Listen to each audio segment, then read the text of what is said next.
aboard Air Force One. He will continue to receive briefings on his way home over the course of the next hour or so. And upon landing shortly thereafter, he will address the nation related to this shooting that left 14 children dead, as well as a teacher. At 8:15 p.m. in the Roosevelt Room, a pretty high-profile primetime address.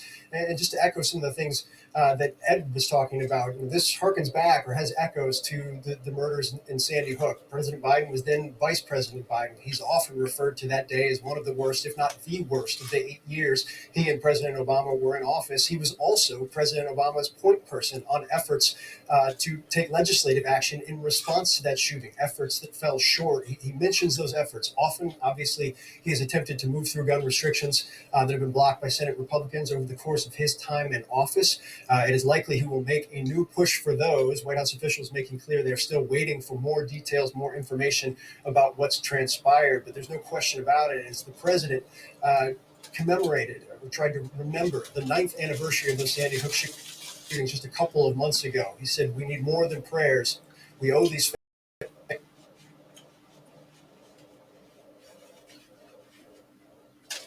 action," something you will likely hear him echo again tonight as the White House and the president continue to get more information about this horrific.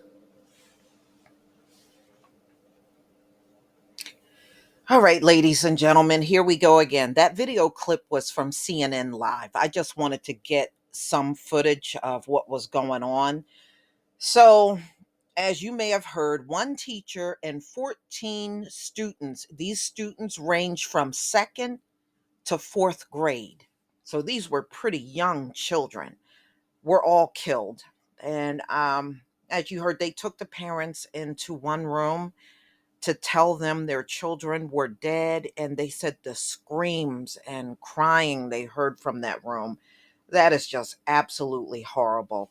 You know, schools in America, I don't care what anybody say, are not safe.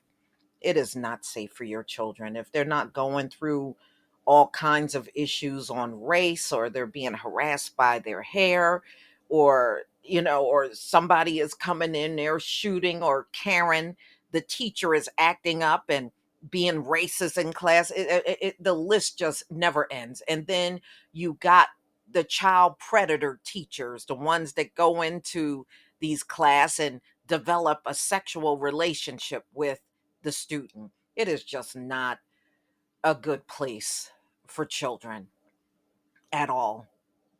It is just horrible for children to go to school in America. So, as you heard, this is just 4 days after the Buffalo shooting. 4 days later. Unbelievable. And this is another 18-year-old. So the shooter's name is Salvador Ramos. He's 18 years old. He's a resident of Uvalde, and he was shot and killed.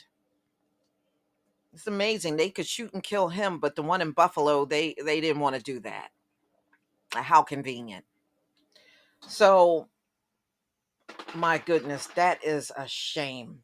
Can you imagine the horror of dropping your child off from school and then going to pick the child up and your child is dead? A horrible, horrible thing. So, a 66-year-old woman and a 10-year-old girl were in critical condition, and they were sent to the University Health. So, the shooting was at Robb Elementary School, and that is down in Texas. President Biden was brief because he's out of the country, touring over in Asia. So he's on his way back. And, ladies and gentlemen, he's listening to us. You know what he said? We need more than prayer, we need action.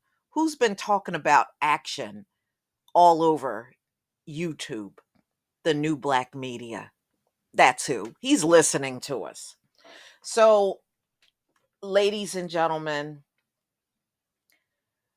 what they know is Uvalde Memorial Hospital said shortly before 3 p.m. local time that it had received 13 children via ambulance or buses for treatment, and that two at that time were dead. But as you can see, it's way more than that now. It's now 14 children. My goodness. You know, there is just no safe place in this country. It really isn't. And my heart goes out to the parents. Nobody wants to drop their child off and come and find out your child is dead. So, my question is, how did this 18-year-old get in the school all fully armed and everything? It just seems like these guys are 18 years old, just like the shooter this past Saturday in Buffalo, and they seem to be packing and guns and ammunition. So how did this 18-year-old obtain his gun? And why did he go into an elementary school where just small kids that probably never did a thing to him? And he went in there and went on a rampage and killed all of these children. You know, something needs to be done, but I'm going to repeat it again. We still, despite this happening, and it's a shame this happened, it should never have happened. We still need that anti-black crime bill, and we still need our reparations. You do that, we're good. You don't have to worry about us again. We'll get completely out of your way. Don't want to be in your way in the first place. But, ladies and gentlemen, you know, America is never going to change. This is the way it is going to be. If you gave these folks another 1,000 years to be in charge, this would be occurring for those thousands of years. This is why it's got to be an ending to Babylon. It's got to be an ending. You can't go on like this for an eternity. This is just too much for anybody. But y'all, please tell me what you think about this. Yet another 4 days later, another tragedy strikes in America. And another 18-year-old is the gunman of these small children, ranging from the second grade, third grade, and fourth grade. Mm. Please leave your comment and subscribe. Don't forget to hit on the notification bell, and I'll see you on the next video. Babylon is definitely not worth saving. Let it go. Peace.